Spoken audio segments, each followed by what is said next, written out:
Kamala Harris and her running mate Tim Walz are in Chicago today for the start of the Democratic National Convention.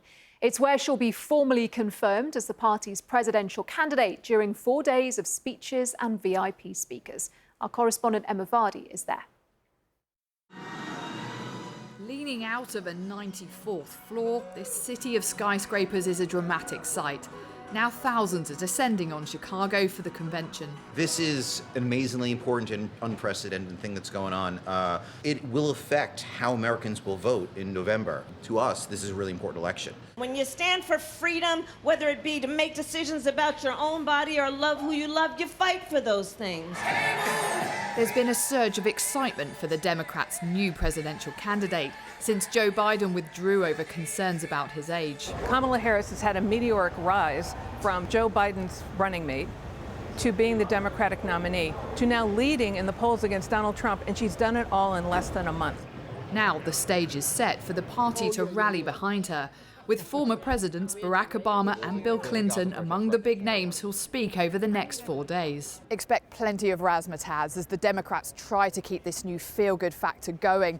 There's thousands of balloons up there waiting to rain down on this arena for starters. But good vibes alone may not be enough, because there's an appetite from Democrats now for Kamala Harris to use this podium to put more flesh on the bones of what she really stands for. Outside, Chicago's braced for big protests over the war in Gaza.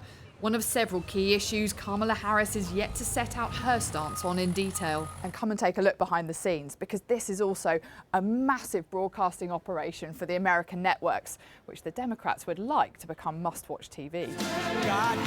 In the swing state of Pennsylvania at the weekend, Donald Trump attacked his rival. I'm better looking than she is. In her speech yesterday, Kamala went full communist. You heard that? She went full communist. She wants to destroy our country. It's in the battleground states where the race really gets dirty.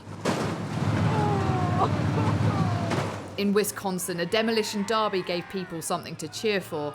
It's voters here that Kamala Harris will have to win over. I like her, but I don't know if she's strong enough. I would consider myself a Republican.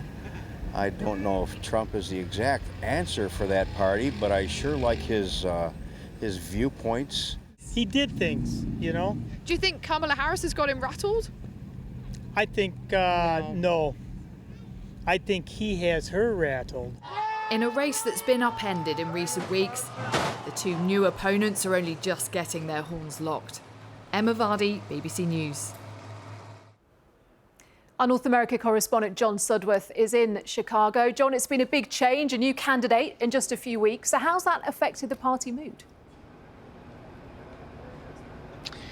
Well, Anna, this is a pivotal moment in a pivotal election campaign. The Democratic National Convention due to begin in just a couple of hours here in Chicago. Kamala Harris expected to be given a sort of champion's welcome, fitting for the sporting venue in which this is all taking place.